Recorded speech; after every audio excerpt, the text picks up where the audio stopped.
Let's get into it. From the deep top threats to the main stage spot, we're talking about the place that light up the night. For the legends and new up and comers, yeah, we're bringing you the news from everywhere. Cause we're the fans, yeah, we live this life. Cutting through the noise with the razor sharp knife. Yeah, the X-Fan. The X-Fan. It's the show you know, it's the master plan. The X-Fan. The X-Fan. Green X-Fan, yeah, we're the number one fan.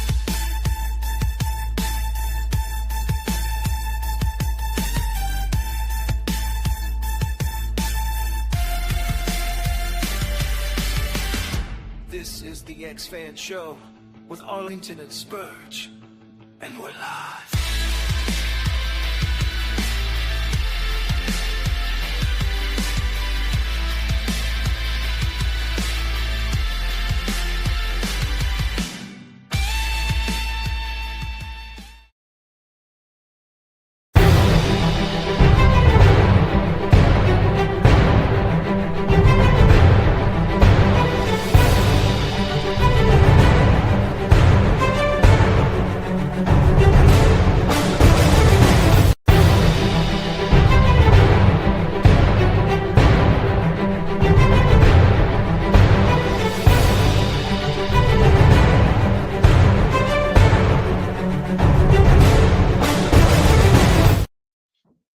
Good evening, ladies and gentlemen. Welcome to the X-Fan Show as always, baby.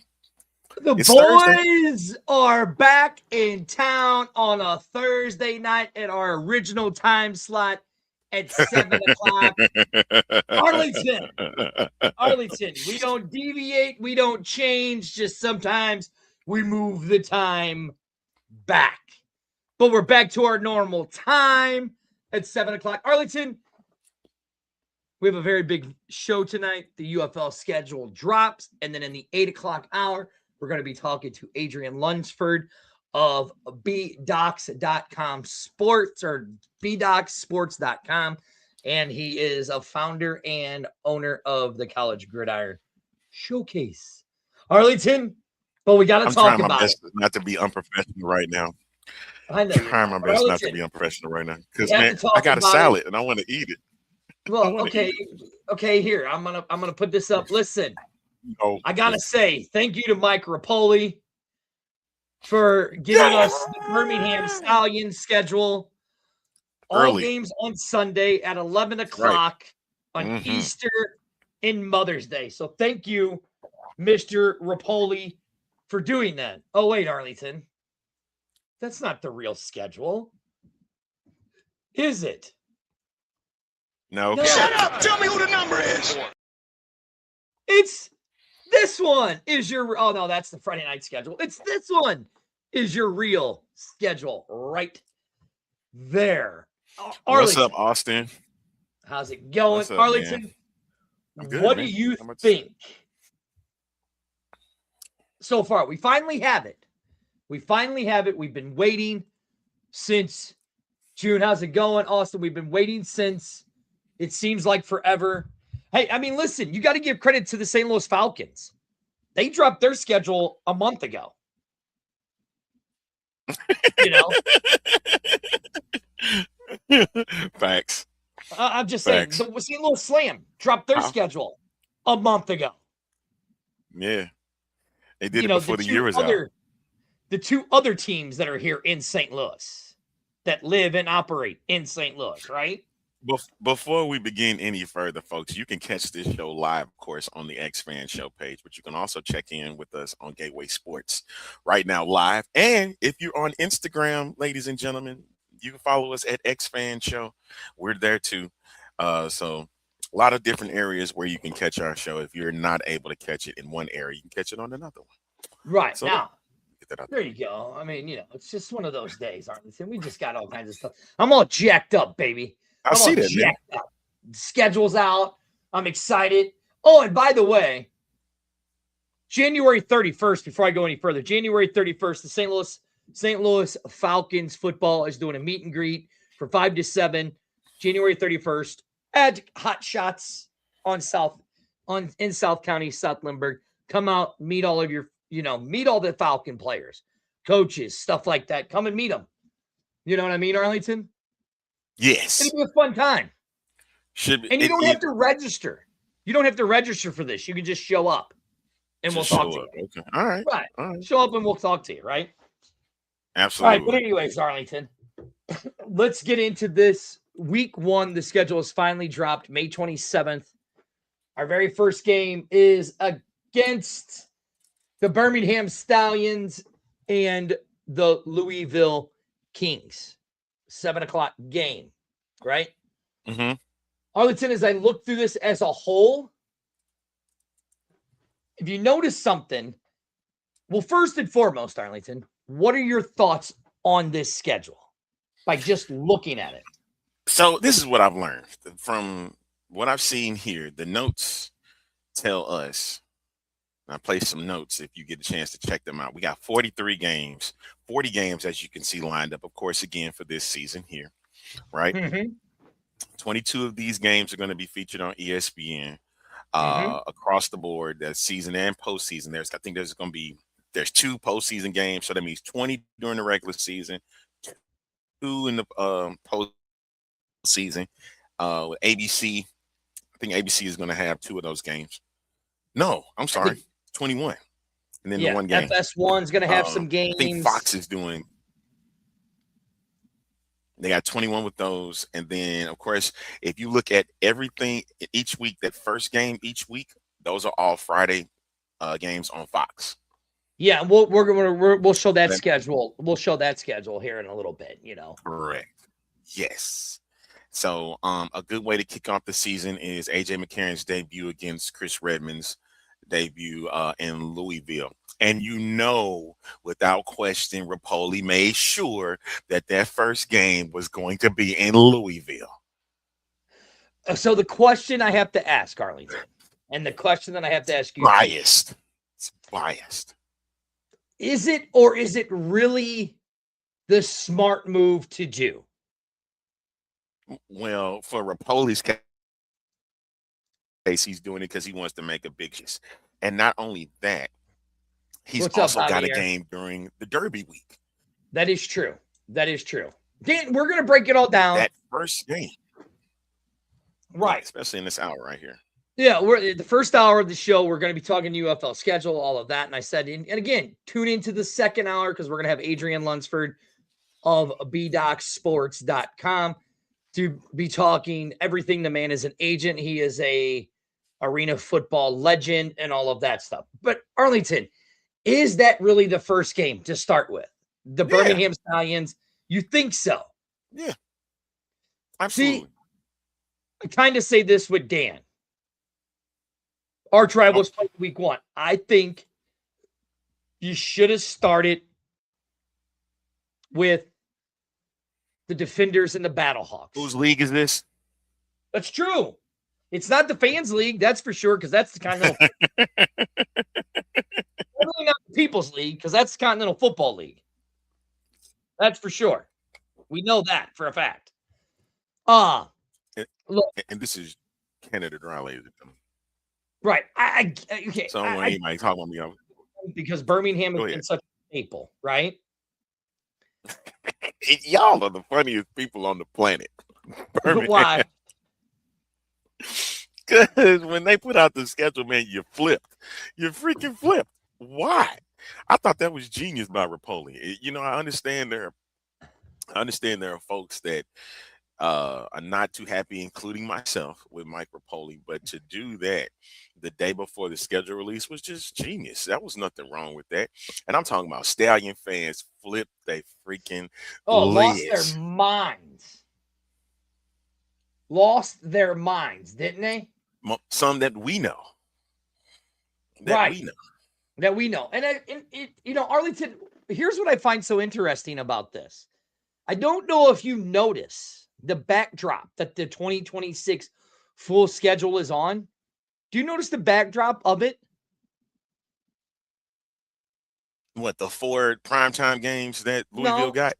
No, the backdrop. Did you notice that? Well, hold on. Yeah, we'll talk about that. The backdrop. What's the backdrop? It's the St. Louis Battlehawks. Enlighten me. Look, right there at the very bottom. You see the Battlehawk logo? The very bottom of the picture. Okay. The fan right there, Battlehawk shirt. Yeah. St. Louis Battlehawks. Everything in this picture, St. Louis Blues hat is the St. Louis Battlehawks is the you're looking at the Battlehawks. Mm-hmm. Okay. Or the backdrop. So, wouldn't you think if you're going to have your week 1 opener, now this is just me, week 1, Dan, what process should we trust? As we break this schedule down and we tell us what process we should trust. Because if you look at some of these schedules, it looks like sabotage upon this league for certain markets. I'm happy because that first game I actually could go to if I choose to. I can actually go before work. Right. It's an 11 o'clock game. 11 o'clock game. We're back to the 11 o'clock game on a Saturday, right? And then, I think the matchups could have been a little different for week 1, in my opinion. Okay. Like I would have done DC versus Birmingham. That's what I would have done.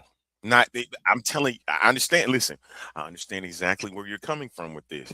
But who runs this league? What's his name? Mike Rapoli. And why would you not, as Louisville is big in his heart. It just made business sense for him to go ahead and go. It.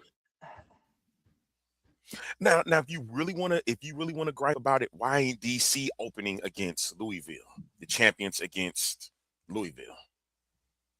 Right? Look, again, why wouldn't you? Dan, I'm not saying DC versus St. Louis versus DC is not a fine opener. Not saying that. It definitely needs to be a later game and an 11 o'clock game. But I mean, if you're talking about, East Coast bias or whatever, I get it. And listen, I'm not folks, mad. You're up against the NCAA tournament this week. So nobody's going to watch a 3 o'clock game. I'm sorry, y'all. They just not going to. You're not going to watch that. This is getting closer to the Final Four. Those games in the evening, those time slots are going to be taken. So it doesn't make sense to put the Battlehawks and Defenders against the NCAA tournament. Right, which makes sense. Which makes sense. Right, which makes sense. Why not put that game in its own time slot where it's not really going up against the big primetime games of the NCAA tournament? I get it. If I'm not mistaken, I'm thinking, that is the regional. That's the regionals. Mm-hmm. So, and sorry, Dan, I know you hate it, but Dan, we can't say that first word, but you can. Well, I mean, if you watch it down in the corner, you can see all the comments there. Right? So yeah. We don't have to magnify them. So you're right. Yeah. But my thing is, listen, it's that you already know the tournament is going to get a bigger audience. The tournament is going to get a bigger audience than the UFL. Sorry, I mean that's just how it's going to go. Well, it's more established. So more established. It's been around longer. So let's not get twisted. Right. And it's still going to get a bigger rating. So yeah. I mean, look. Let's just keep it 100. I mean, I think the matchups are fine, right? The only thing I might have changed maybe been Orlando.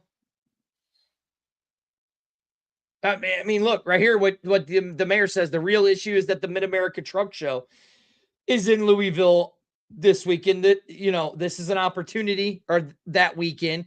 This is an opportunity for 54,000 plus truck drivers and transportation professionals to fill the stadium. Hi, Brahma, babe. Absolutely. Absolutely. I mean, look, like what she said right here. Some things will never change. LOL. Interesting schedule. Hi, guys. Hope all is well. Hope all is well with you. Yes. Hope all is well with you as well. I mean, look, if I'd have done some tweaking to week 1, it may have been put Birmingham against Orlando. Because think of the ratings that would have got. Well, trust me, we're going to get that game. Yeah, but can you imagine that as being week 1? I Can think you imagine that is week 1? I would not be surprised if they tried to do it and they just could not get those two teams. You're right. You're right, Arlington. So that's week 1. I mean, so there's your schedule. Now, Arlington, which team do we want to start with to break down their schedule? Might as well go with the Stallions. Okay, we'll go with the Stallions. It's set up in order. Okay, so go with Birmingham. Yeah, let's just go with Birmingham. All right, so I mean, look. Oh wait, that's the fake one. My bad. Well, let's go Friday night games. That's my bad. You want to just do that Friday night one? Yeah. So here we go. We got the Fox Friday nights, which I find this very, very interesting. This schedule. Okay. For the Friday night games, if you notice, Arlington, there is 1, 2, 3, 4, 5 teams that have 3 Friday night games. Okay. Do you notice this? Are you looking at this? There, how many teams? There are 3 of them. How many teams? What? There's one. Huh? There's one that has 4 games. There's one that has 4. Has 4 games. You're right. There's one that has 4. 3. Right? 3 of them at home. 3 of them at home. But if you notice, the Orlando Storm have 3 Friday night games. Okay. Uh-huh. The Columbus Aviators have 4 Friday night games. Uh-huh. The DC Defenders have 3 Friday night games. And the Dallas Renegades have 3 Friday night games. Mm-hmm. Now, the Columbus Aviators also have 3 Friday night games, and they have 2 of them back to back. If you look at it, May 1st and May 8th. Mm-hmm. Now, Arlington, I think this is smart, giving the newer teams the Friday night games. Okay. All right. I'll give you that. Because you're going to be on Fox. Now, we've seen that Fox draws well, right? Define well. Well, for what we knew last year, they wanted between 6 to $1 million. Okay. $6K to $1 million. All right. And they got that, right? Got close to it, yeah. Okay. Now, I mean, I think the first game, the March 27th game against Louisville and Birmingham will draw well because it's the first of the season. Okay. Now, the question is how will next week do on April 3rd with the Aviators against the Defenders? And then so on and so on, right? All depends on how the teams come out. Right. Now, Arlington, with that being said, why is it that the Battlehawks only have 2 Friday night games? Your number 1 team with the largest fan base that you've dogged on numerous occasions. Oh, yeah, now you shut up. Yeah, you quiet now. That you dogged on numerous occasions. Uh-huh. No, you can't say anything. Never dogged on them. Never. Now, see, now Dan says we shouldn't have any Friday night games. Said we shouldn't have any. Y'all, you're throwing the Battlehawks away too quickly. Look, you're throwing them too quick. See, now look here. The mayor says Friday on Fox had the worst ratings at any time slot. Million is a gross overstatement. It did have it had 1 million one time.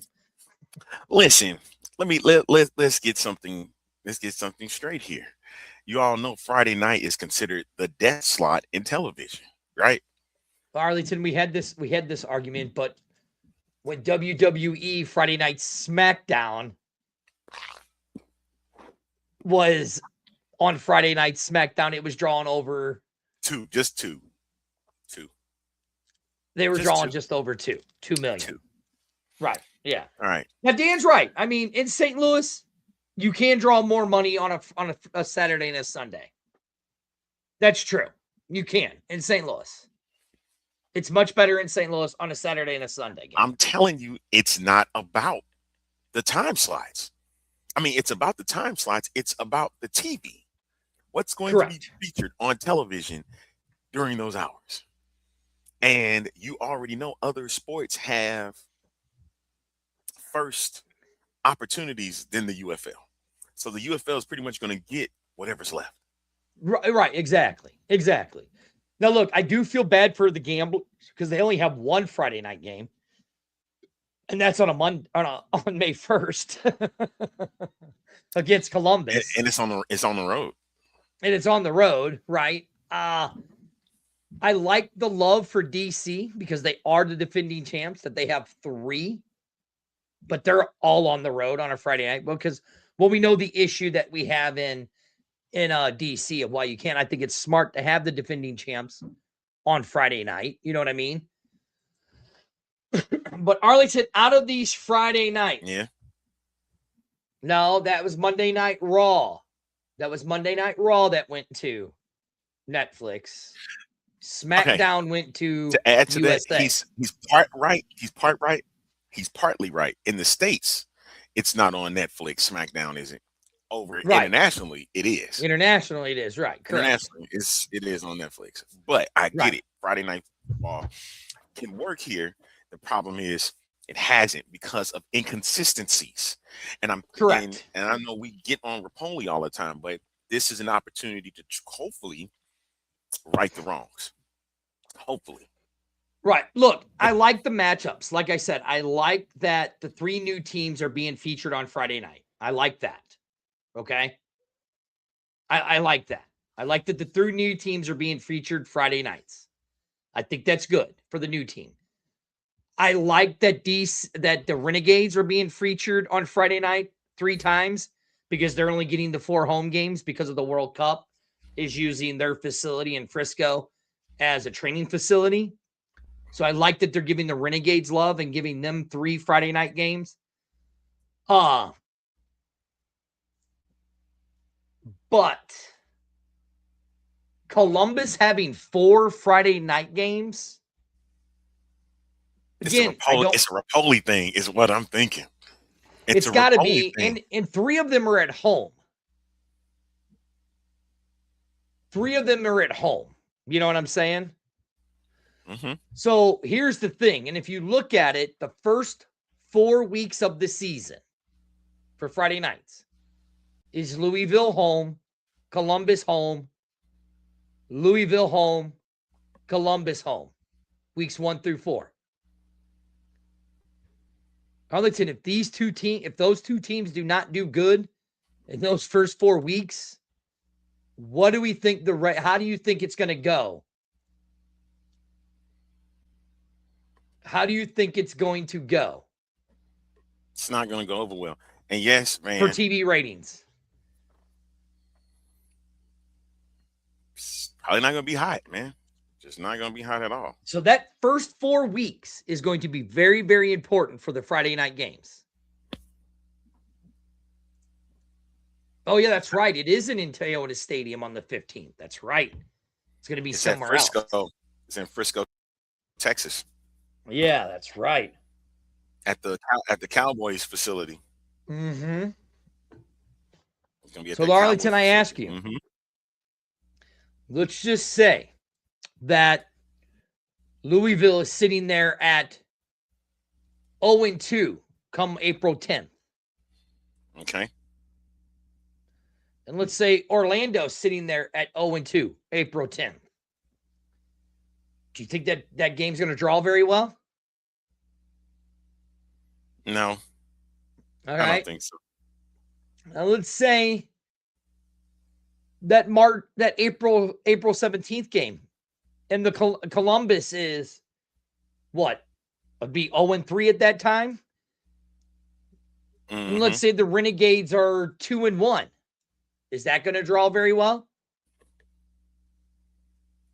Again, it's all going to depend on these matchups. I mean, it's all going to Exactly. depend on the teams that's put out.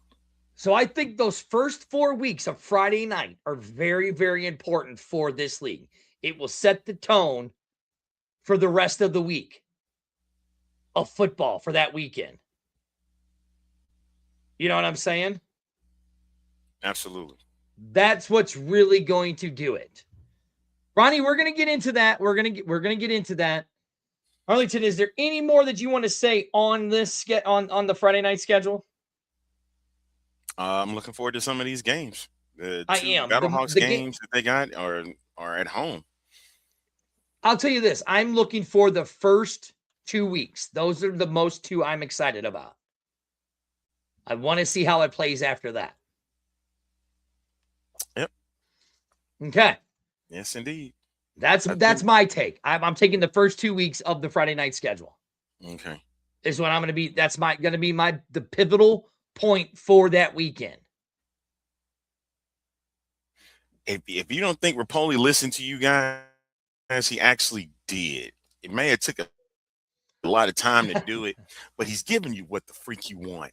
Remember how y'all said y'all were done with the divisions and stuff like that? That's right. So now you're gonna get that you're gonna get that opportunity for 4 teams, top 4 teams gonna get the playoffs. So there isn't any divisions in this league. It's all 8 teams at once. Some teams are gonna be playing each other twice.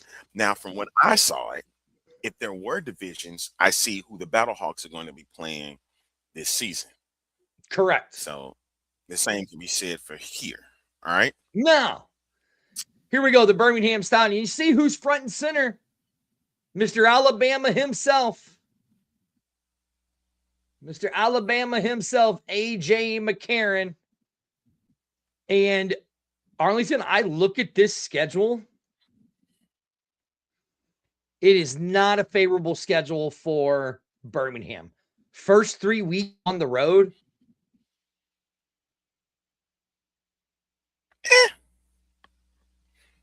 Give you an opportunity to see if you're going to actually draw when that April 18th game comes.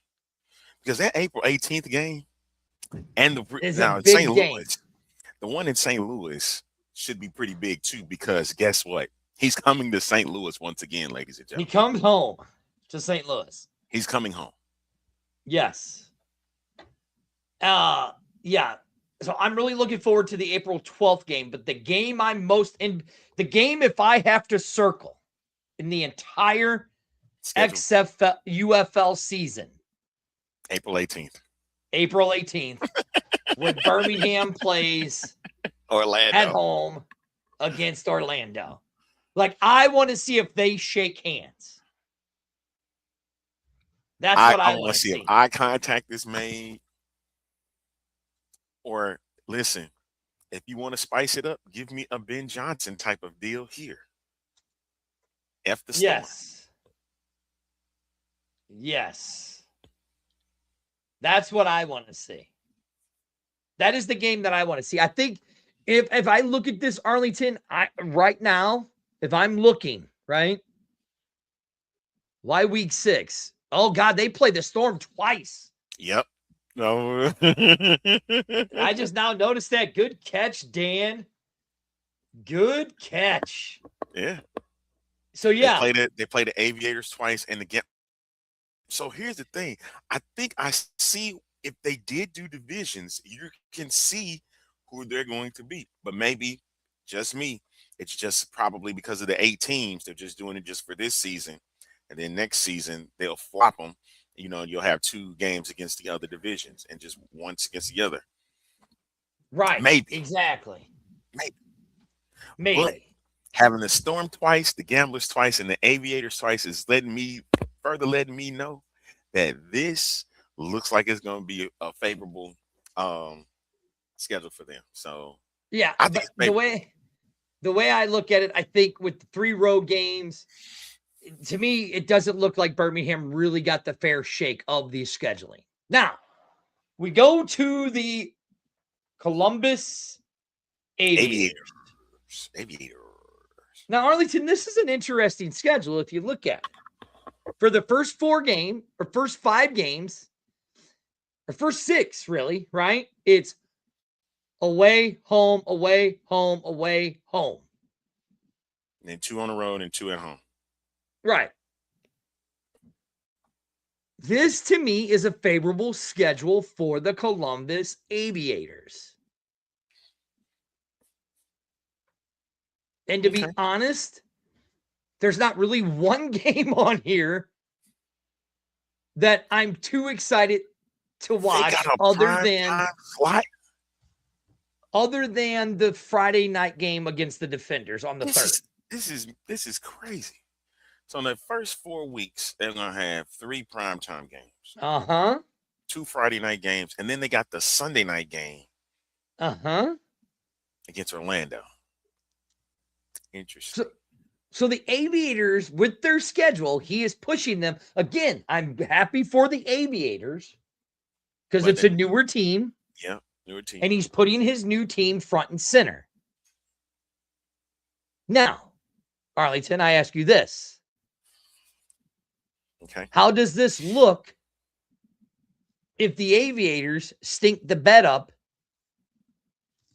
in the first 4 weeks, having 2 Friday night games? How does it fare well for the rest of the schedule? Most of these players are Michigan Panther players, right? Correct. I don't think they're going to stink it up. Okay. I think they're going to be one of the surprising teams because if you got Jalen McClendon, who's potentially going to be the starter here, Jalen Morton to back him up if they remain. If those guys remain, I think McClendon is going to be the starter here. And he don't do a bad job when he's out there. Nope. He does pretty decent. And I think that Teddy Ginn has a good quarterback on his hands with these Michigan Panther players mix. So I don't think it's going to be bad. That Friday game in St. Louis on week 7 is going to be interesting too. I mean, look, I'm not, to be honest. And that part right there, Haley, man. right there. Todd Haley is definitely a major addition to this. To be honest, the game I'm looking forward to on this schedule is the week 2 game against the Defenders because I want to see how this team will do. The first 2 games of the week, Orlando and the Defenders for the Columbus, is the team that is the 2 games on this schedule that I'm looking the most forward to. The interesting thing about some of these schedules is that you see back-to-back games against certain teams. You see back-to-back games against the Renegades in weeks 3 and 4, and then you see in this one, weeks 8 and 9, the Stallions are playing. So going to be interesting to see how that one plays out. Exactly. For what it's worth, this past season, the 4 p.m. games or other mid-afternoon games perform the best, though it's a loose correlation due to a smaller sample size. Okay. He's got a point. Just like Dan said earlier, the 2 o'clock and the 4 o'clock games performed better in the ratings. I'm not against that because this season is going to be a rough season in sports for St. Louis. It's going to be a rough one. It is. You already see what's going on with the Blues. You kind of have an idea what the Cardinals could surprise you, but at the same time, when you already looking at what this organization is looking like, it don't look promising right now. It look like Memphis could come up and actually do a job against St. Louis. I'm talking about the Redbirds here. And then you got the Battlehawks, which we don't have a clue what we're going to get too much of. Well, we got some players that are going to be back. Yeah, but again, different coaching staff, different playbook, stuff like that. Different quarterback. But we'll talk about that later. Arlington, do we have any more that we want to talk about with the Aviators schedule? All right, let's we go move on to Dallas. The Dallas Renegades schedule. What are they? So it's interesting. First half, 4 home games, 1 away game. In the first 5 weeks. Second half, 4 away games and 1 home game. Right. And again, I think that had a lot to do with the scheduling of the World Cup and all that. Now, Arlington, on this schedule here, I look at it, and this is the first time.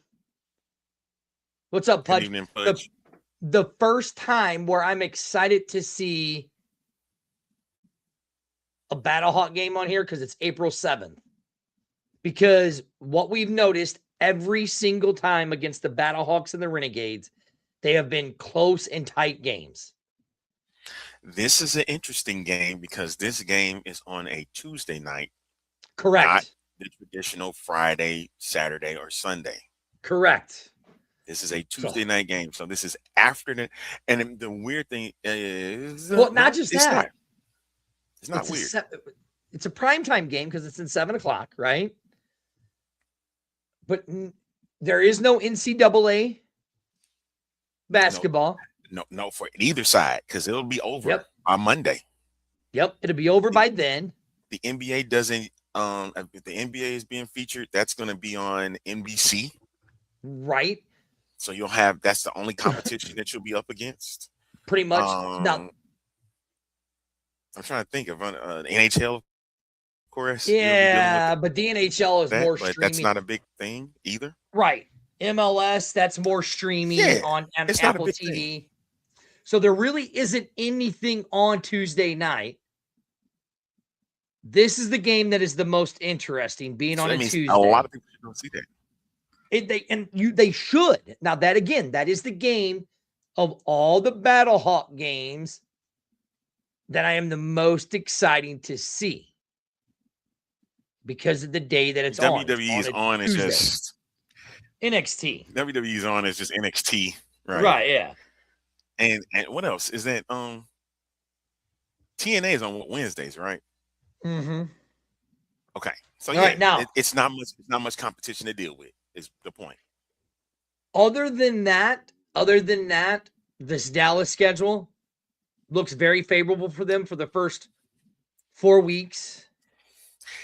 It better get a better rating than NXT. It better. Do you hear what I'm saying to you?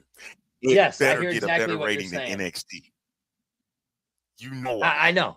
I hear what you're saying. I hear what you're saying. It better get a better rating than NXT. Oh yeah, hands down, it better. But to be honest, out of all of the Dallas games, the April 7th game is really the only one that I'm excited to watch. Even over the game with week 10, when the Battlehawks and Renegades come at it? Well, that's in St. Louis, so why wouldn't you be at the St. Louis game? That's a prime time, baby. But it's in St. Louis. What's wrong with that? At least, look, y'all, at least St. Louis fans will get to watch them in prime time. Arlington, I'm talking about I know. The team's home games. That's what I'm talking about. I know what you mean. Yeah. So, I don't know. What other game on here are you excited to see? The first one, believe it or not, against Houston. Oh, nice. Okay. It's a matchup of Texas teams. I want to see that. Look, I understand why they're doing the back-to-back stuff, but you're right. It does make it look a little cringy. What do you think about the UFL putting games on Easter and Mother's Day? Listen, I'll say it again. Arlington, we said it again and we said it last year. If you truly are a football fan and you like football like you say you do, right? You're watching you're going to go, why is it that baseball plays on Mother's Day? All the time. Plays on Easter, and they still pack stadiums. The NBA does. They still pack stadiums. So the excuses that people say, well, it's this and it's that. Look, they've adjusted these time slots to a lot of us. We want it later games, or we want it games during the middle of the day on the weekends. Yes, Ken. Yeah. Don't you start that. Don't you start that, Kenny. Don't you start that. Yes, they do. You know damn well they play at 11 o'clock on Sunday. On a weekend, yes. There are games that play at 11 o'clock. You know that. It has happened before. They've been pushing it the last 3 years, either on streaming or on, Peacock? Yeah, streaming. Okay, I'm Arlington, right the first hell, time. Streaming. They put the them on. NBA's very first game on Christmas Day started at 11 a.m. And they had a packed out stadium. Are you talking about yeah, they did. The NBA. On Easter? Come on, man. You know they play games on Easter. Yeah, they play games on Easter. Arlington, on this schedule, that's the only one I'm really looking forward to is the Battlehawk game. The very top one. All right, let's move on. All right, let's move on, shall we? And I understand that, Kenny. I get that. I understand your stances. But folks don't want to go see a sporting event on that same day. Now this schedule here. Look, Giddy, I don't judge you for that. I'm just telling you, there are people that go to games on Sundays and on Mother's Day. That's all I'm saying. This one I mean, is look, interesting. people do it on the NFL all the time. People skip church in the NFL season all the time and sit out at the tailgate and get hammered up and drunk. You know, here goes Mike. He goes, I hear you, but the we're not saying that. That's not what we're saying. I get it. Guys, what we got to realize is a lot of this scheduling is due to that most of these teams are not first, second, third, fourth tenant. They're not the first or second tenants. Kenny, I know we're giving you shit. Kenny, don't you got a show you got to prepare for? Yeah, Kenny, you got a show in for? 15 minutes, buddy. But we love you, Kenny. We know we're giving you shit, Kenny. We get your stance. I get the stance of a lot of people, right? On how they feel about this. But again, it goes back to the adjective. And yeah, I get what you're saying. St. Louis is not a baseball city. It is not a football city. Starting up. It's a hockey city. And we won't explain this week, but we'll explain. Oh, Kenny, I know, bro. We're giving you shit, Kenny. Relax, Kenny. We're giving you shit. We love you too, bro. Hey, Kenny told me what was up, so I'm not gonna put his business out there. we love you too, bro. Here, man. And there you go, Ted. Tell him, take your mom to the game. All right, Arlington, let's get to it because in 15 minutes we have Adrian Lunsford pretty quick of bdocsports.com coming to join us to talk about how players are scouted, recruited, all of that good stuff. And he is the owner and one of the owners and operators of the College Gridiron Showcase. Arlington, this might be the most interesting schedule of all. It might be, especially with those last 4 weeks. It might literally be the most interesting one of all.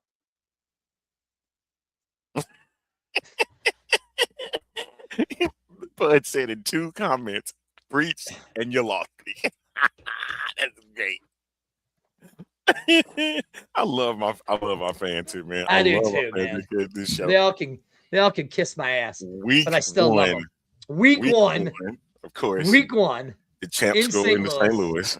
Hey, so that means Jordan, we got another outing, bro. We got to get another outing. That's right, Jordan. Got another outing, man. I got dinner with your name on it, man. And look, Beck and the last 2 weeks of this schedule where they play DC. Thank you, sweetie. They play the Orlando Storms back. 2 weeks in a row. Same with the Kings. There's look above them. Yeah, they play. Yeah, the last game of their schedule, back-to-back against the Kings and back-to-back against the Storm. St. Louis is not a sports city, Dan. Get over it. I'm going to bust your guys' – me and Arlington are going to bust your guys' bubble next week. I'm going to bust your bubble next week about St. Louis not being a sports city. Going to bust it. Okay. Hands down. So tune in next week while Spurge busts your bubble. He might be doing it by himself. This might be the schedule that I am the most excited about. The week one matchup against St. Louis, right? Okay. And then the last 4 weeks of this season, 2 back-to-back games against the Kings, 2 back-to-back games against the Storm. Come on, dude. Come on. Those last 4 weeks will determine And Thank you. Van, listen. You know what the deal was. They wanted the very first game, not just the opening weekend. They wanted to be the very first game of the season in St. St. Louis is not a Louis. Cardinal city. St. Louis is not a Cardinal city because what has happened with the St. Louis Cardinals attendance? It has dropped every single year over the last 10 years. What happened with the Blues attendance? It has went up for the past 10 years. That's all I'm saying. I will burst your guys' bubble next week. Tune in. Jordan's coming back into St. Louis week 1. Then they get Columbus's first game. They don't get their first home game until they play week 3 against the Gamblers. Yep. So that'll be an interesting matchup, of course. And then get the Battlehawks again. I would have flipped it. I would have too. I would have flipped it. I would have getting your rings against the Battlehawks would have been a chef's kiss. And especially in St. Louis. No, sir. In DC, that's where you get the rings, DC. But you're playing against St. Louis when you do it. I would give them that's your rival. Right, but I would do it week one. Week 1, if I'm Mike Rapoli, because we know he loves to troll because this is the greatest troll of all time, right? Okay.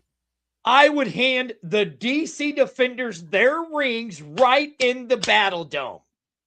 No, because that's where they want it. That's not how that works. I know, but that's what Rapoli should do. Rapoli, drop the ovaries, grow a set, and hand the DC Defenders their championship rings week 1 at 11 a.m. Don't do it, Rapoli. Don't do it. Do it. Don't do it. Be the businessman that you are. No. Sweet baby Jesus in your golden fleece diaper. I pray that Mike Rapoli give Mike Rapoli the strength to give the Defenders their rings in St. Louis. Let Jordan show the fans of St. Louis what a winner really looks like, because he is a winner and he could have won a championship with him, but we let him go. Sweet baby Jesus. Do it. Okay. Don't do it. Thank you. I love it. I think you should. All right. Next schedule, please. All right. This is the schedule I am the most excited about. All right. Here we go. How we get here? Well, that's the next schedule. No, I'm saying, like, how you say you get so excited about that? I think it's a great schedule. I love it. I will say the opening game is going to be good. To be honest, Arlington.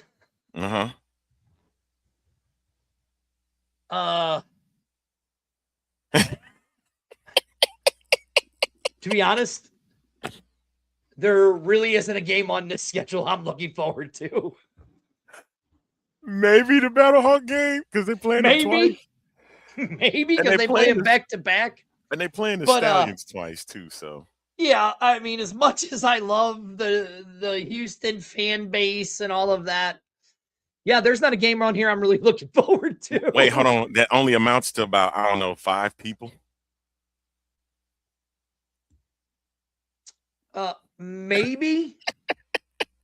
Look, I might be looking forward to the away game because I might go to that game.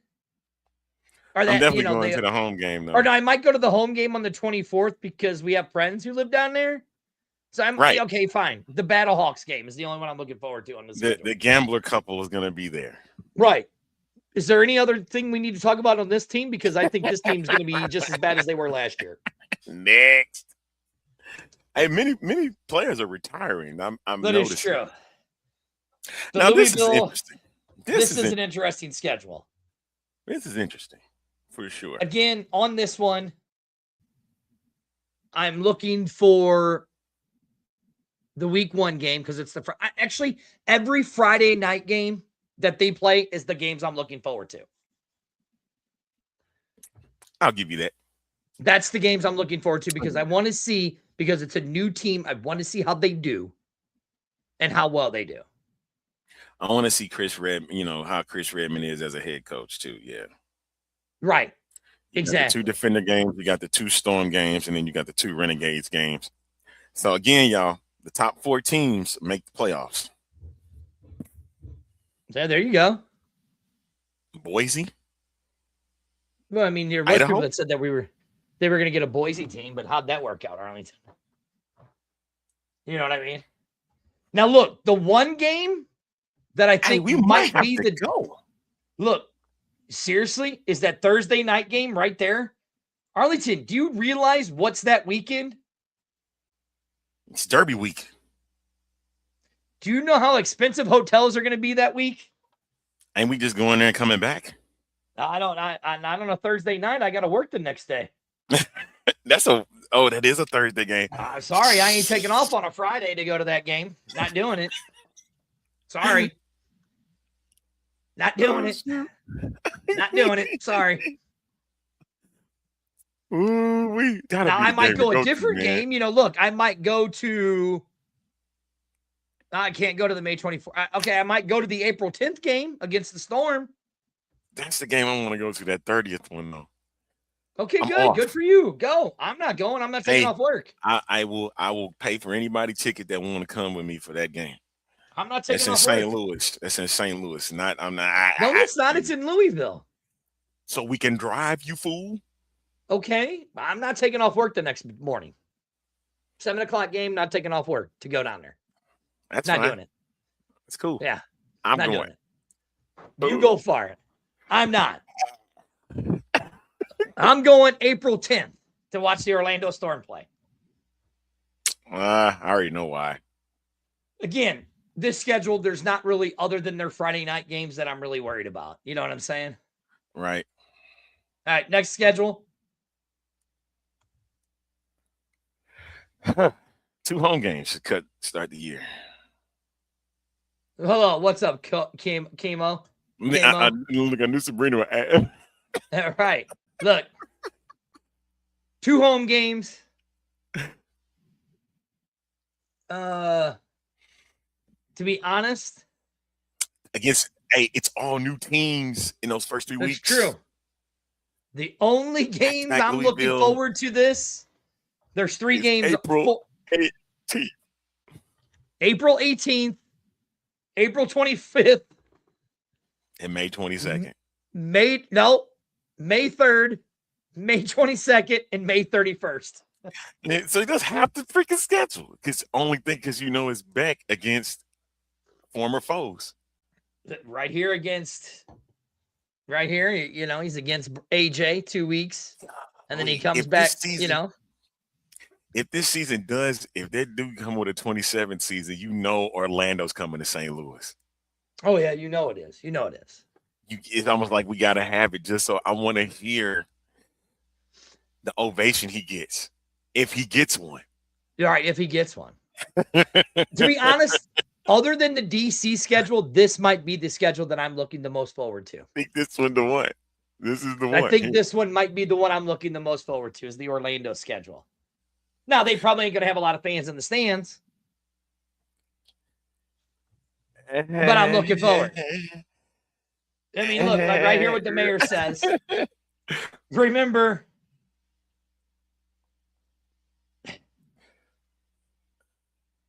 that's true. I'm not going to lie. The Tampa games were more attended than the ones in Orlando. That is true. And if you're going back to spring football history. That's true. And if you watch what the Orlando or Predator, their new arena team, is doing, they're reaching out to old season ticket holders of the Orlando Guardians, trying to get them to buy tickets. So, Arlington, the question is, you have an arena team that's playing the same time you are against the UFL. Are you going to go sit in a 70-degree stadium?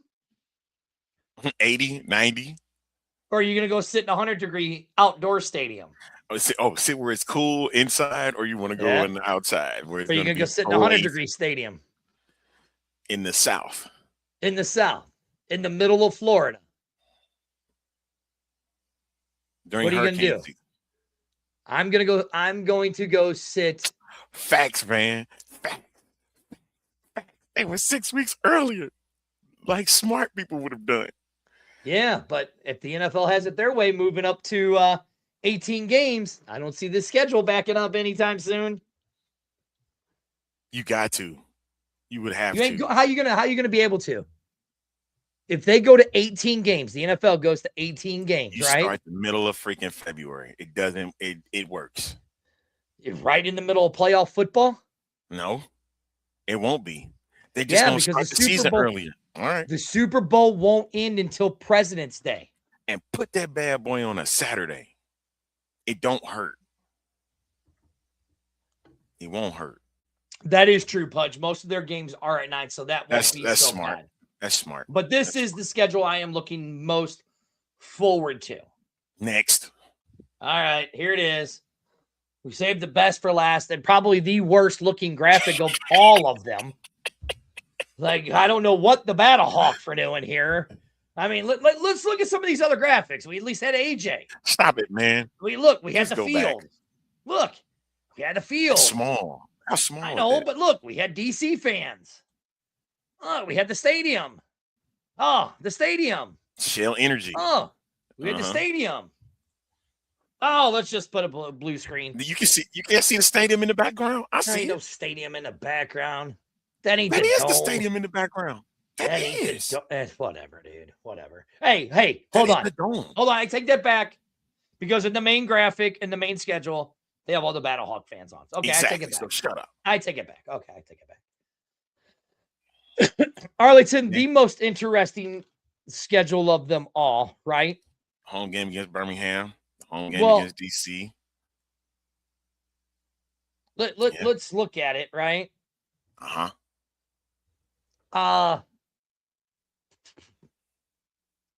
First half of the season, most of our games are away. Second half of the season, the games are at home, right? Okay. Now I'm going to be honest with you, Arlington. As I look at this schedule for the Battlehawks, right? Mm-hmm. I'm going to be honest that there is only 2 games that I can make. 2 home games that I can make because of prior obligations and stuff that I have. Oh, yes. And that is the May 16th game and the May 29th game. That's it. Okay. I mean, somebody from the show might show up, so we'll see. I mean, it really is. That's the only 2 games that I can make. Okay. I mean, I do like a lot the of home primetime opener. games here. There is. I do like the home opener against DC. Right? I do like that. Looking forward to that. I'm looking forward to the Birmingham game. Really, other than that, I'm looking forward to the May 16th game because the Predator couples will be coming up. And you never know. You might see a special show with the A-Team that day. During that, you know what I mean? You never know. Hey, Dan, good, great, more power to you. Listen, I'm not telling anybody not to go. I'm not telling anybody not to go to these games. I'm just telling you the only 2 games that I can physically make where I have no other obligation is the May 16th and the May 28th game. That's it. Well, it's fine, man. The rest of these games, I have an obligation. Who cares? That's what I'm saying. That's what, as a fan, that's what makes me mad is that it takes so long and I get why it takes so long for the schedules to come out, right? I get it. Oh, man. Arlington, you see who's here? Can we take a timeout before we bring him in? Well, let's ask him. Adrian, can we take a timeout before we bring you in? 2 minutes is all I All you need. do is just give us a thumbs up. All right. We're going to take a 10-minute, we're going to take a couple minute, 2-minute break. Make sure you guys tune in because we have a very special guest, Adrian Lunsford of B-Doc Sports. This man is an arena legend, football legend, stuff like that. And he is one of the owners, operators of the College Gridiron Showcase. This man has done it all in football, and it was an honor to learn under this man while I was there. And we're going to talk about that. We will be back in 2 minutes.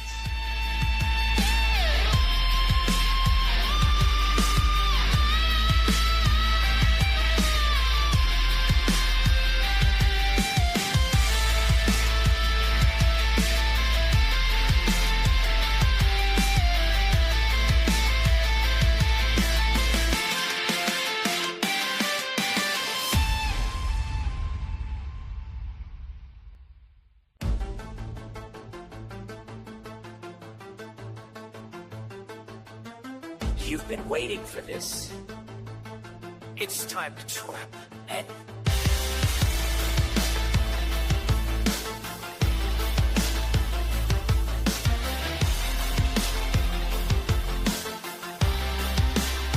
This is the X-Fan Show. New episode, a brand new flow. Arlington and Spurs, we're on the verge. Got a new topic to purge. The mics are hot and it takes up all the stories of told. The lies are told from the ignorant floor to the digital screen. We're breaking down a game that don't be seen. Yeah, the X-Fan. The X-Fan. It's the show you know. It's the master plan. The X-Fan. The X-Fan. Bringing that fire, yeah. We're the number one fan.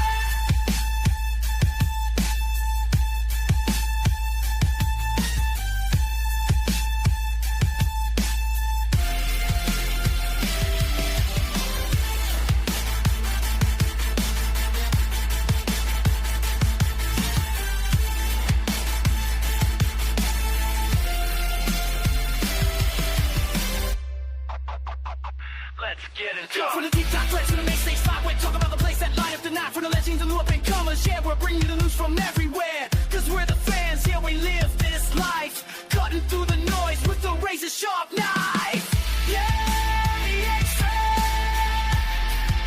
The X-Fan. It's the show you know, it's the master plan. The X-Fan. We are back here on X-Fan Show. Arlington. You know, Arlington, we've interviewed some decent names in our time of doing this, right? But I think we maybe, just maybe, we might have this might be one of our biggest interviews. And he smiled of an actual legend, really, if you think about it. He's shaking his head no. I mean, do we want to bring him on? Do we want to bring him on? Of course you bring him on, man. Ladies and gentlemen, welcome to the X-Fan Show, Mr. Adrian Lunsford. How are you, sir? Well, after that intro, I'm looking for that dude that y'all were trying to get that you're talking about. This legend,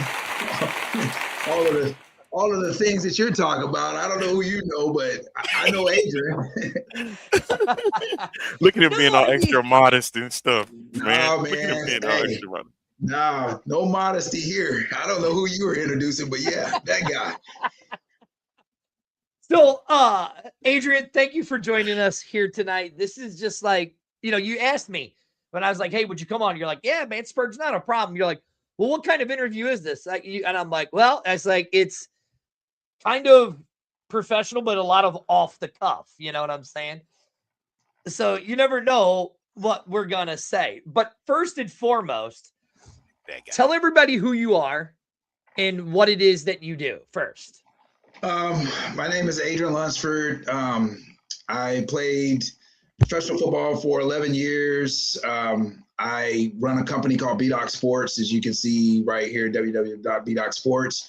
It's a recruiting platform that helps athletes online earn scholarships. And we advocate for athletes to be able to understand and navigate, and parents and coaches to navigate the recruiting world that's out there right now. And as we all know, it's changing. And then I run a pro side to my company that helps with CGS, the College Gridiron Showcase, where I met you at Spurg out there. And we believe a saying that we like to say, cradle to grave. We get them when they're young, and then we want to help them all the way through college. Then we want to help them when they get to the pros. And then the thing that nobody ever talks about is once you play professional, you need some help after that. People want to walk away from that. And I always said this, when I was playing professionally, everything was free. Everybody wants you to come and eat at their restaurants, want you to drive their vehicles, want all these things for you.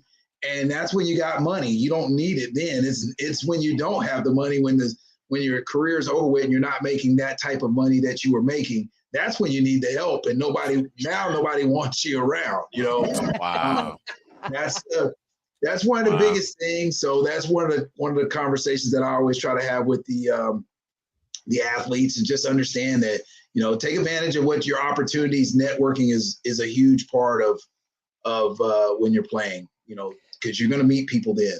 Right. Now, Adrian, first and foremost, I have to say thank you. Thank you to Jose Jefferson, to Craig, to the College Gridiron Showcase for giving my lovely better half and her partner, Amanda, the opportunity. Because there's one thing that when Jose came on our show, he always said there's one thing that me and Arlington, and it's always stuck with us. Don't be afraid to be first, even if you don't do it right. Just be the first one.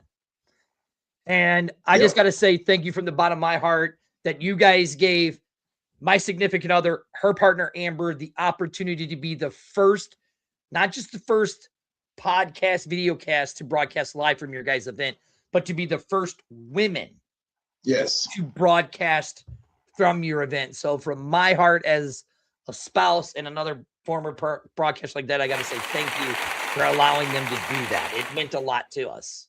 Well, it meant a lot having them there. I had some great conversations. They were eager to learn, so that was a big part of it. You know, Amanda sat next to me in one of the sessions, and she was asking questions, and it was interesting to hear her point of view, because being a former athlete, you only know what you know as an athlete.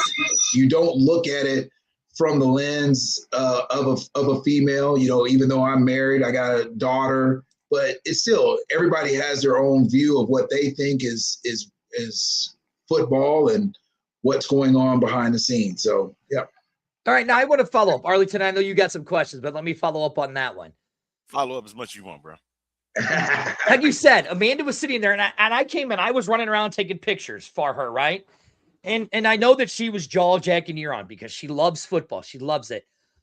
What is, like, did you ever realize the different perspectives that a woman has on football compared to a man? Or was it after you talked to Amanda that it made you think differently about that? No, I've always had a good perspective. My mom raised me, single mom, and so she looked at football, not the X's and O's. She looked at it from a different perspective, what it provided for me in regards to how I took advantage of football, the opportunities that was presented. So she had a perspective that didn't always register with me, like, Mom, I'm thinking about the game this way. Well, you need to be thinking about this. You need to be doing this. You need to be doing that. And some of the questions like that Amanda asked just reminded me a lot of, you know, having that conversation with my mom. I'll tell you a funny story that kind of another perspective I got is from my wife. I was away out of town, and my favorite team is the Pittsburgh Steelers, and she was watching the game, and she called me, and I was asking her what was happening. I couldn't see the game, and long story short, she started talking about this play they did, and she was like, "Oh no, they did. You had to see what the play they did." And I said, "Well, what was the play?" And so she was telling me what it was, and when she was describing it, she was like, "No, it's a flea flicker. It was a flea flicker." And I was like, "They're at the 5-yard line. Are you sure there was a flea flicker?" She was like, "Yeah, flea flicker, for sure. It was a flea flicker." So then when I see the replay of the play, I found out it wasn't a flea flicker, but she had thought it was a flea flicker because he pitched the ball and did something and thought it was a flea flicker. And I was like, just the perspective of not knowing the X's and O's and really understanding, like, to get her to understand first downs. It's just that's part of it that you find out when you're talking to a female that hasn't played football. You find out a lot that you take for granted is not for granted. Right. Yeah, exactly. All right, Arlington, you go with the next question. I want to know how you got hooked up with did I do something wrong? No, we can hear you. How you got hooked up with Jose Jefferson and the College Gridiron Showcase? How did that come about? Well, actually, Jose and I were teammates in the Arena League. We played. We were in Iowa Barnstormers, and the famous words of everybody that knows the Iowa Barnstormers. And I see that Spurge, I see you are St. Louis, and I know that it's Kurt Warner. We played with Kurt Warner. He was on our team. His son was at the event. We took a picture. Me, his son, and Jose. We took a picture and we sent it to Kurt and was messing with him, talking about it's full circle. That's what happened. We're here. Hey, we're here coaching up your son, and we had to coach you up when we played. So, we said that. But yeah, Jose and I, we met playing then. And then Jose went on and started the College Gridiron Showcase. And he had talked to me about it. And I didn't kind of understand what he was talking about because, before, this was prior to COVID, because this is 12 years. So, but prior to COVID, it was just a phone call. And so listening to his idea of what he was saying was a little not what I understood. And then they went to Arlington, Texas. He took it to Arlington. And I came up there and checked it out. And your name, A-Train, right? You're Arlington? Yeah, that's it. That's him. He's Arlington. I am. Yeah. So then I came up there and I checked him out there when he was there, but I still didn't really know what him and Craig was really doing at that point in time. I didn't understand. And then when he moved to Fort Worth, when they brought it to Fort Worth, I came back into the picture. Me and Jose were still talking. And I drove up and I said, well, man, let me come watch it. Let me just come physically watch it and observe. And that's when I came. And then I seen the opportunities that were there that, they already have the platform. And as your wife took advantage of, the opportunities are there. You're going to get an opportunity to speak with, 200 athletes that are trying to go to the next level, scouts that are there, agents that are there, families that are there. It's a wide range. And so that's how I got hooked up back with them. And Craig was an agent in the Arena League. He coached, did a lot of, I had a lot of players, so he knew my name. And so it was kind of good, to just link back up with some old friends, really. Now, wow. Adrian, the one thing, like right here, what Amanda, my moment says, shout out to your assistant, Amanda Frazier. She is a light and a joy. Adrian, the one thing that I found what I find interesting about this is you said something that your company is built to help the athletes after. Yes. Right? With you being a former player, right? Can you go back to the story that you told that a lot of these kids are like, I'm going to the NFL. But what if I don't make it and I go to the arena? Because you had a very successful arena career. Yes. Tell Arlington that story of what you said to those kids at the College Gridiron Showcase, because I found it so fascinating what you said. One of the biggest things is that we all have a dream of playing, at the NFL level. Everybody wants to play. That's where you dream when you're a kid. You're in the backyard, you're being your favorite player, you want to get to the NFL level. And I always say this, and I always have believed this, you are there until you're not. And what is so hard for athletes, to understand at all levels, it doesn't matter, is whether or not the juice is worth the squeeze anymore. You begin to chase a dream, and you never want to discourage anyone from chasing their dream. But at some point in time, i.e. Tom Brady, Aaron Rodgers, your time is up. You're no longer allowed to play the sport that you love.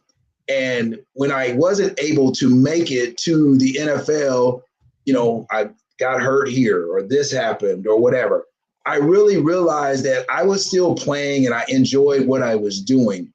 And I wish that I had somebody to guide me for the next 40 years of my life. You know, I played football until I was 34. So 34 years of my life, I played football. Now I'm 55 and I'm going, wow, you know, I got a whole second half of my life when I turned 34. In sports, it's an old age. You know, you're 34, 40, whatever. It's old. But in life, you're not old. And that's the part that you need to really understand that it may not happen. And it's not because you're not good. It has nothing to do with that. Sometimes it's just the different breaks, different opportunities. You know, the guys that are good on the roster, you're going to have 5. If all the sports fan knows, we're just talking football, but you have 5, maybe 7, 8 guys on a team, on a roster that are the highest paid guys. The rest of the guys are made up of Adrian Lunsfords. You know, they're making minimum checks. They're trying to keep a career. You know, they say NFL is not for long, and that's for a reason. You know, you just look up and you go, you hear of a guy being a journeyman, and they played here and they went here. They're just trying to survive. You know, if your name is not the quote unquote big name, that is the hardest part. And there's 53 men on a roster, and 45 of them are scrapping for their life every day. And one of the hardest things that I learned when I played professional football is the day it's not hard to get there as it is hard to stay. It's harder to stay playing professional football than it is to get there. Once you get there, you have not arrived. Now the work really begins, because what tends to happen is the day they get you in there, the next day they're looking for the guy to replace you that's better than you. That's just facts, you know? Oh, we got a great wide receiver. We got a great defensive back. We got a great offensive tackle. We got a great defensive tackle. Well, we need somebody to replace him. We need to get better. We need to get better. Every coach's job is to get better. That's the business side of it that I didn't understand, and it took me a while to truly understand that. And I have a saying that I say, you probably didn't hear this, Spurge. I didn't say it on stage, but one of the things that I always say is, don't be the best of the worst. You know, thinking you're the best of the worst don't make you the best.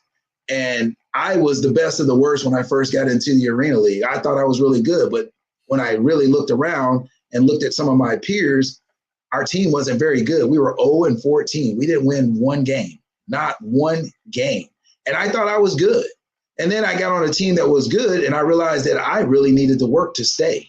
And that's what made my career just skyrocket up, because I realized that every year it was, you got to get better. You got to beat out this guy. And the thing is you're young, and the people you see going up are the same people you're going to see coming down. Trust me, because those young guys are going to try to take your spot. See, look, Arlington, this is what he was saying there, but he didn't say that last part, and it gave me goosebumps then, and it gave me goosebumps now, because like when me and Arlington started this back in 2018 now, we were the first. We knew nobody would be talking about the UFL, so we said, we're going to do it.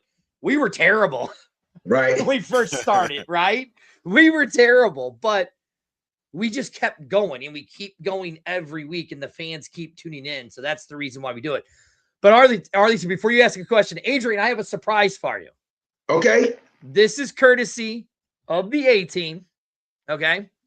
I found something. Uh-oh. Found something. There's no telling what it is. I'm not responsible. Look, I'm not see who it is? Oh, yeah. Y'all, hey, y'all got AJ right there. There he is. Yes. There he is. The girls got to interview him Awesome. right there. So awesome.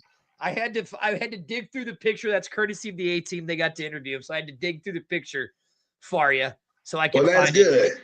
I mean, That's we got awesome. we had over 1,500 pictures and videos that we're still going through and editing for that day. Yeah, you were running around taking a lot of pictures. Hey, I was there to support my woman. That was her opportunity. I was there to support her, take pictures for her. We got a little irritated with each other sometimes because it was a very long day. Arlington, they had us out there for 18 hours one day. It was a very long day. 18 hours. It was very long. I don't understand how the hell they do it. This is something I have to expect then from the next the showcase. So when I come out there, I might have to. You're coming out? Come on out, man. I'm pushing to come out there next year for sure. So because man, after the experiences that he told me that he was having, I was like, man, if I would have known this in advance, I probably would have took some days where I could just go ahead and come on out there and come on out. Yeah, that's a good question right there. Amanda asked it for me. What was your favorite moment of CGS this year? My favorite moment of CGS this year was meeting me. Well, Spurg says it was meeting him. Disappoint him, man. It's no problem. However, my favorite moment, honestly and truly, is being able to watch the guys when they first come in to register. And that's because they are starting their journey and they don't know what to expect. And we have a saying in sports, in football, it's always hurry up to wait. And Spurg, you probably got to witness that. We're always trying to hurry up to wait. Well, everybody's got them in a hurry, only to have them just sit around and wait. And to watch them and see the twinkle in all of their eyes, the not knowing what is going to happen, what is next, and you just see it. And they're all looking like, deer in headlights. And I'm a deer hunter. We talked about that while I was out there. It's deer in headlights. It's just that look of, what do I do? And, you see it, and then that picture right there takes me to once they're in the room and they get a chance to become what they've always been. It's amazing how they intermingle and you just automatically become instant friends with guys that you don't even know. You're just sitting at a table, but you're there with the same common goal. And that's the one thing that you get when you're there is the common goal. So you see it in their face, you see it in their eyes, you see it when they walk through the door. That's probably my favorite part of it every year, really and truly, when they walk through the door and they're registering. Yeah, Adrian, you're absolutely right. It's like Amanda said right here. They start out so quiet and shy, and by the end of the weekend, the dogs are ready to eat. Yes. And we got in on Wednesday night, and you guys were gracious enough to let us come in and kind of show us where the girls were going to set up, where we were allowed to go, where we weren't allowed to go. Arlington, I will tell you, there was one room we were not allowed to even go into. Well, we just couldn't go in with cameras. Okay. And that was the scout room. Yes. We could go anywhere else we wanted to, but not the scout room. And it was told, if you go into that scout room with the camera, don't even think about coming back the next day. Yeah. And we're like, cool. Adrian, you have the company, right? You played all those years in football, okay? Now you have B-Doc Sports, okay? Let's explain to people 3 easy steps that you got right there behind you. Yeah. What does it mean and what is it for? Well, the 3 easy steps are all the time. You just sign up. We want you to sign up, get a profile, especially the high school kids. We get a profile. Then after you get a profile, you go in, you look at your dashboard, and then you start to do. And the 3 easy steps are really simple. Be, do, have. That's how we look at it. You be what you want to be. You do what you have to do when you have to, and you're good to go. It's really simple. Even for the pro guys, I tell them all the time, it's be, do, have. Just be who you're going to be. Do what you're supposed to do so you can have what you want to have, and you'll get where you want to get. That's, the one thing that I always talk about with those guys is them understanding that no matter how hard you work at something, no matter what you do, there's no such thing as 110%. There's not 120%. You give 100%. And if you can walk away and you can say to yourself, I gave it all I got and I didn't get it, there's no shame in that. I walked away with my arena career and I played every down as if it was my last. Never did I take anything for granted or any of that. I did not make it to the NFL. I didn't make it to the NFL, but I'm not ashamed of my career. I didn't feel like I left anything on the table. And, I don't even know if you guys even, looked it up or seen it or whatever, but prime example is Kurt Warner. I know him. Will Shields is a Hall of Fame for the Kansas City Chiefs. I did his induction speech for his Hall of Fame. I introduced Kurt and Will back when they first were both. Will was playing at the Chiefs. Kurt was playing at the Barnstormers with us. I introduced him because Will's my best friend. I introduced him, and no one would have known on that particular day that those were going to be two Hall of Fame people that were going to turn into the players that they were going to turn in. Put your career and just put your head down and just keep working, and anything can happen. And who would know that I know both of them and still good friends with both of them. So, that's just how it works. And, I never made it to the NFL, but I played with both of them. So does that mean that I was not good enough, or does it mean that I just didn't have the opportunity? We'll never know. I just know I had a good career and I love it. So now you talk about that. You talk about the Hall of Fame introduction that you did, right? Mm-hmm. You can look up a little thing called the Mission Podcast, and you can watch that interview where you share stories of your time with Kurt Warner and Shields and Will Shields, and all of that stuff. Yes. Now, Arlington, the most fascinating thing I found, and Adrian, I want you to tell me.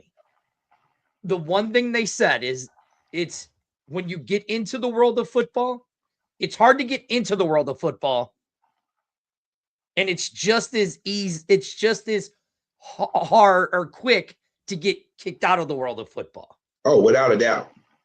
Without a doubt. Adrian, explain to people what that means, because it took me a minute to understand what you guys were saying when you're like, it's hard to get into football, but then it's just as easy to get kicked out of football. Like, explain that. Well, to me, when I hear that, is the first thing always comes to my mind is you get involved. You start to meet people. You start to do things. You start to move around in the world of the sporting event. If you get caught being, in my mind, like a fan, and you're not respecting the game of what it is, it'll bypass you. It'll go past you so fast that you're like, wow, it's moving at the speed of light. It's like right now, football's changing every day. You hear these older guys, and I don't want to be one of those guys. I'll never be that guy.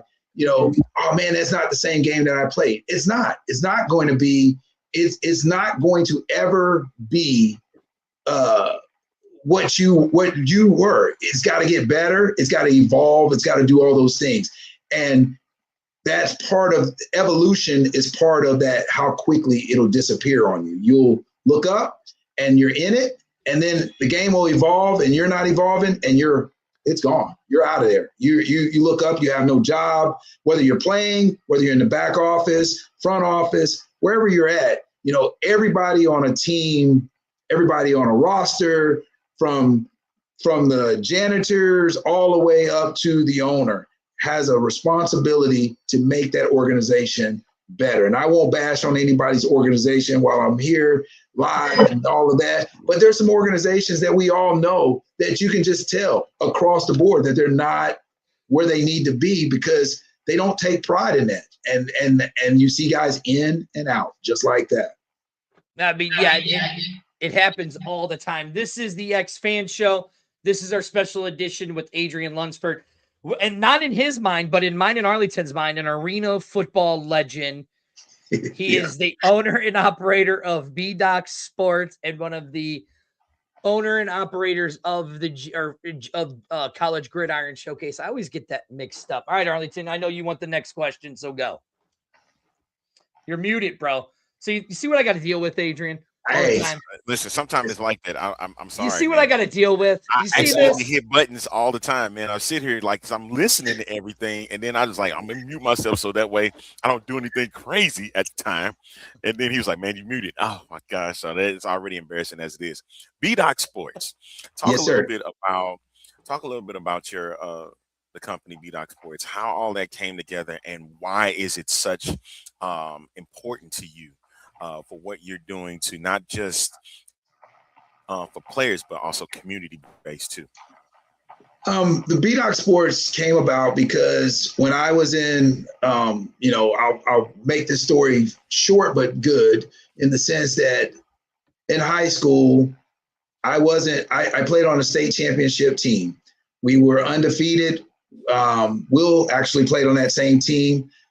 We had, and I may be, I'm getting old, but I think it was 7 or 8 of us total at some point in time played some type of professional sport. We had Olympic track runners. We had a little bit of everything. We were loaded. Coming out of high school, I was 5'7", 135 pounds. And nobody had talked to me about, hey, you're 5'7", 135 pounds. And at the time, Thurman Thomas was at Oklahoma State University, and Barry Sanders was the backup behind Thurman Thomas. Imagine that, being the backup is Barry Sanders to Thurman Thomas. But and Thurman Thomas going, man, this dude behind me is this guy, and he is that. Thurman is that guy. But needless to say, I got offered a partial scholarship to go to Oklahoma State. I thought I was a full ride kid because nobody had really sat down and talked with me and explained to my mom, single mom. And that goes back to your original question about perspective of women in sports. Hey, she was just happy I was going to go to school. I'm Adrian Lunsford, the guy that you announced that you said was a legend. I thought I was a legend then, for real. I really thought I was that dude. I'm Right. state champion. I'm that guy that's we're undefeated. I've done everything. I got accolades. I'm all state. I'm all the things that make you think you're a great player. But then I didn't realize that I wasn't a good fit for Big 8 football. You're a cover corner, and Big 8 football is back then was a Yes, running. it was. Right. Smash mouth football. And I was like, oh my goodness, So I didn't understand that landscape. So it forced me, when I got done playing, all the way, that stuck with me the entire time, because I was able to make a career. But everybody doesn't get the opportunities and the luck that comes with it, because you got to get lucky somewhere along the way. And I got lucky. I went off to play college football. I had an opportunity that Steve Kaiser, is at the College Gridiron Showcase. He helped me get into the professional rankings. And I started it in 2004 because of the fact that I was retiring from football, and I realized, man, I've made it all the way through this without any real guidance. But you have guidance along the way. It wasn't structured guidance. There's plenty of people that talk to you about things. So I said, let me put it all together. And I've been working on it for, 21 years, 22 years now, of just adding a little bit more. And that's how we started off with the youth level, went to the junior high, high school, college. Now we're at the professional level, because the same kids that I worked with 20 years ago, guess what? There's some of them are now trying to be professional athletes. And so that is hilarious to me, but it made sense. I kind of grew as they grew, and now I'm all the way kind of the same story. Like I said about, Kurt's son is full circle. Now I'm, the same kids are the kids that are calling me going, hey, coach, I really appreciate it. I'm coaching at such and such, or I play here or whatever. So. Here, we're This should be the last one right here. Okay. What's the most powerful and impactful thing anyone has ever told you? Man, that's a tough one there. What's the most powerful and impactful thing? Man, that is a tough one, because my mom, You know what? It's true story, and I guess this would be the most most impactful thing. And it's not what you're thinking. It will not be a story of football. I guess I could. It's part 12. I was 12, 13 years old. I'm a single mom. I'm thinking I'm feeling myself. I'm starting to lift weights. I'm getting, I'm walking around the house with my shirt off. I'm feeling like I'm buff, I can't be that buff. I'm 5'7", 135 pounds when I graduated high school. So I really wasn't a buff dude, but I thought I was buff. I thought I was cut up, I thought I looked good. I had a nice little six pack, the whole thing, I thought I was that guy, not realizing that I was, thin, and I had no choice, but that was really my bones showing. But my mom said something to me as I was walking down the hallway, and I walked past her, and I was like, man, you make me sick. And she turned around and asked me, said, what did you say? And I was like, you make me sick. And she kind of grabbed me by my shirt a little bit and was like, hey, who are you talking to? And my instinct was, because I'm feeling myself. I pushed her hands off of me like this. And she instantly just walked away. And I'm thinking, oh yeah, macho man. And she goes and she gets the gun and comes back and tells me straight up, I'll kill you before I let you run over me. And so, yeah. So probably the most impactful thing that ever stuck out of my mind, because I respect my mom. I call my mom every day, every single day. There's not a day that go by that I don't call and talk to my mom. I pick up the phone and I call her. But she gave me the respect made me understand the respect of, I work hard, I provide for you, and then you're going to be disrespectful. So that was probably the most impactful without saying a word. My mom probably gave me the most impact without ever just saying one word to me that just said, okay, and never had any problems out of me from then on. So, Clip it. Let's clip it. Adrian, I want to ask you this, because when I got back from the College Gridiron Showcase, right? Mm-hmm. I was telling Arlington the different things that I learned.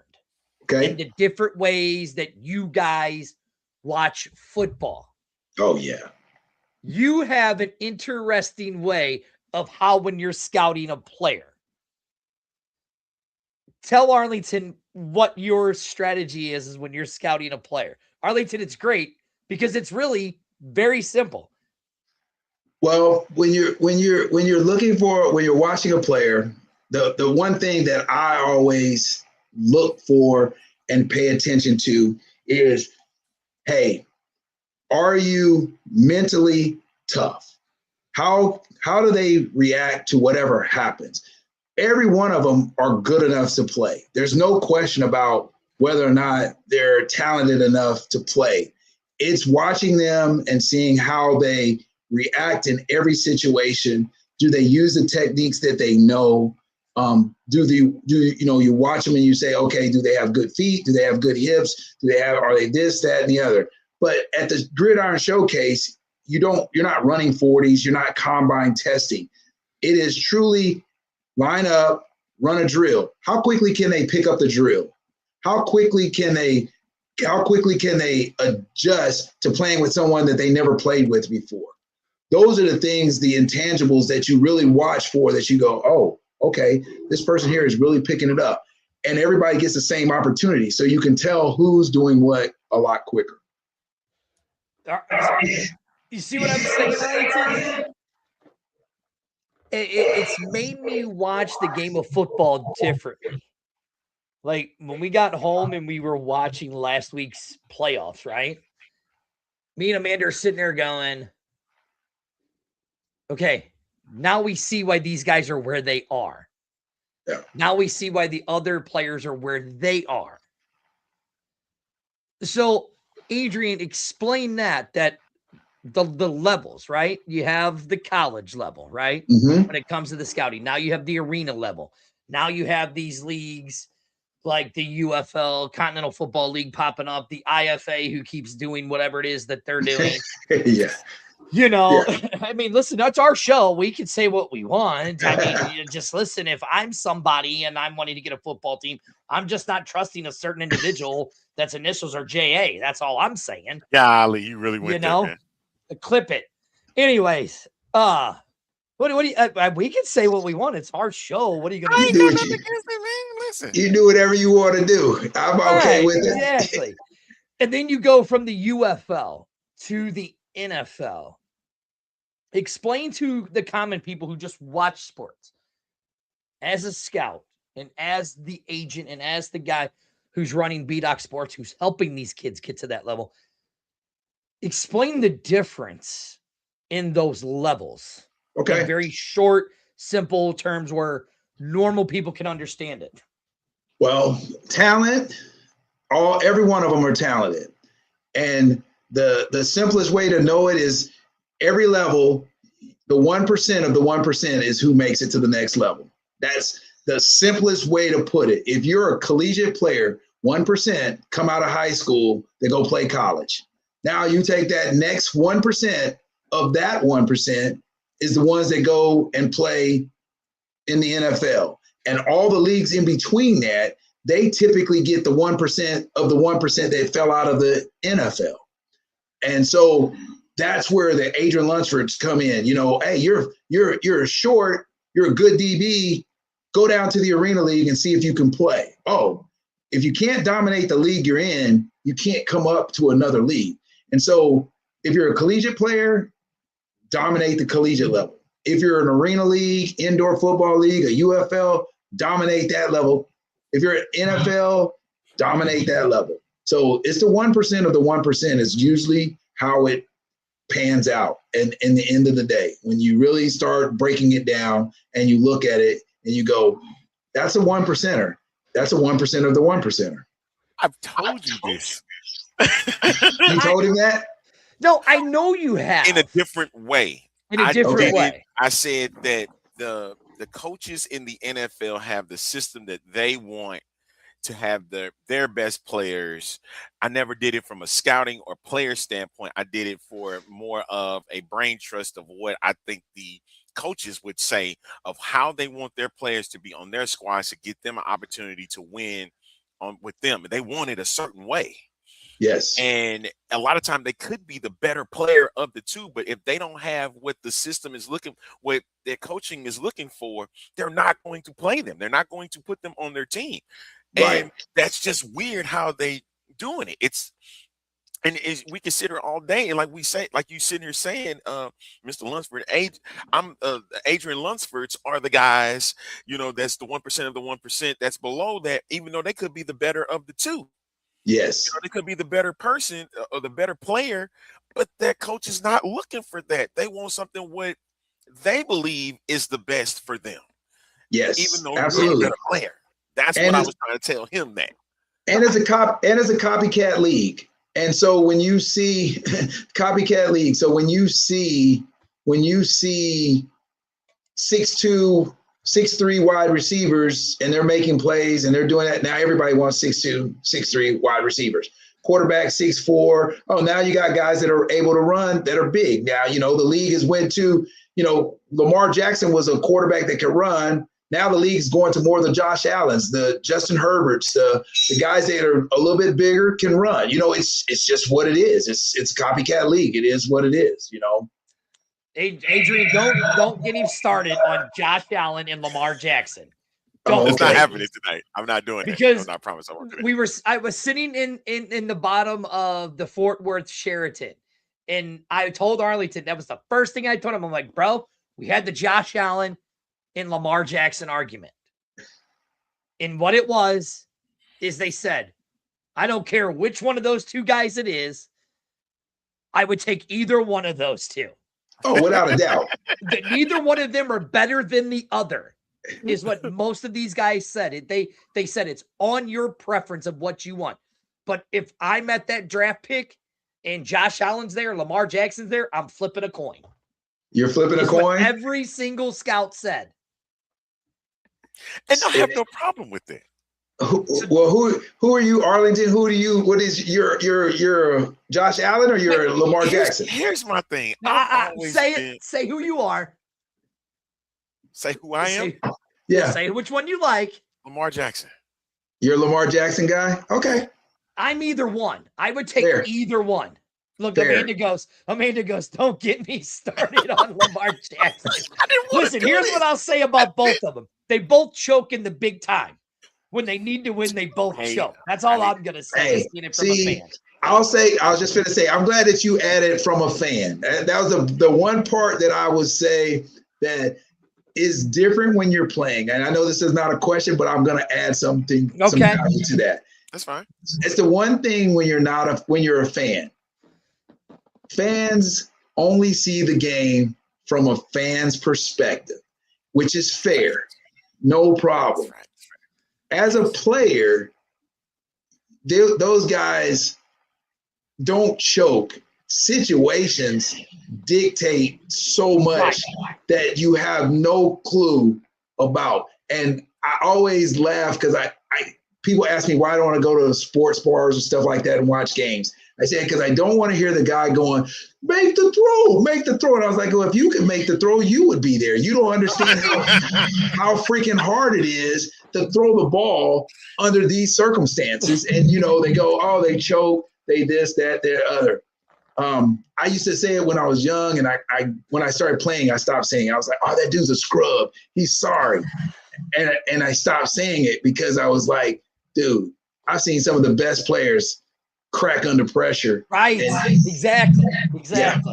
So now, okay, Adrian, as a scout, because that's what you kind of are, and that's what you started B-Doc Sports for. Let's just use Lamar Jackson and Josh Allen as the example. Okay. Because me and Arlington both like Lamar Jackson and Josh Allen. I would take either one of them at any time.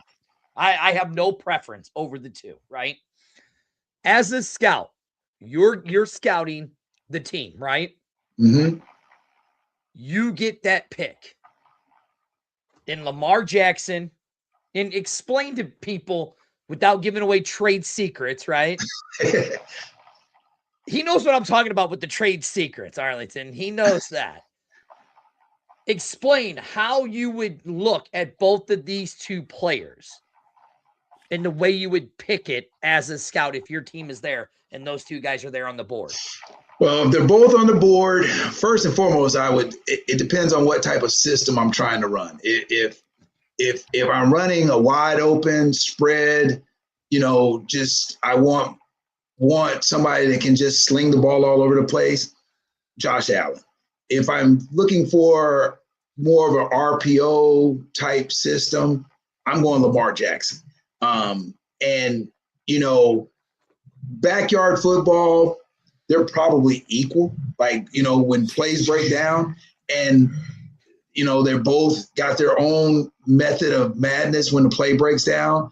I will say this is the other thing that people probably fail to realize. And I don't even know let's see.